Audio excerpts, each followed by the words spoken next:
Hi guys, in this video we will be understanding global and regional patterns of food production and consumption, followed by an exam style question.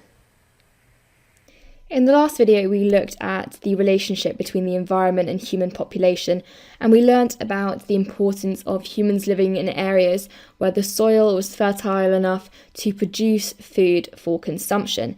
And now in this video we're instead going to be looking at patterns of food production and consumption.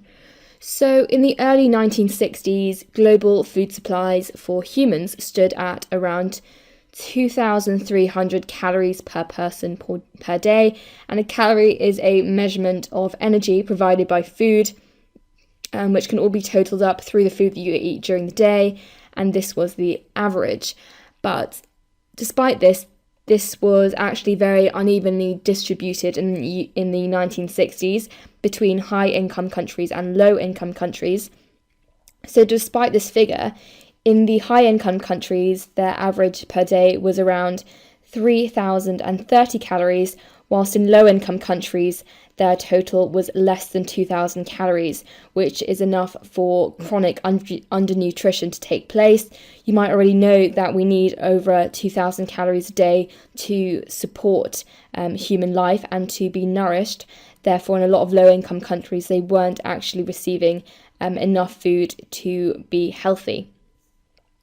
Moving on to look at the levels in 2010, at this stage, the global population had increased dramatically by almost 2.5 times, and the world could at this point produce enough food to provide every person with more than 2,800 calories per day, which is 500 more than they could in the 1960s.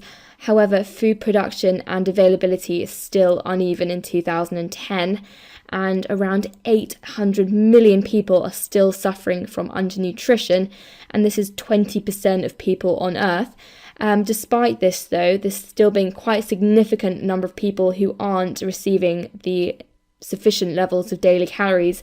This has actually been reduced from 50% to 20% of people on Earth. So now we're going to look at why there has been this increase in food production, and the first reason is because of this package of technologies that was developed, which is labelled the Green Revolution, and this includes the increased use of new high-yielding crop varieties, technologies, irrigation, fertilizers and pesticides, which have allowed farmers to increase their yields.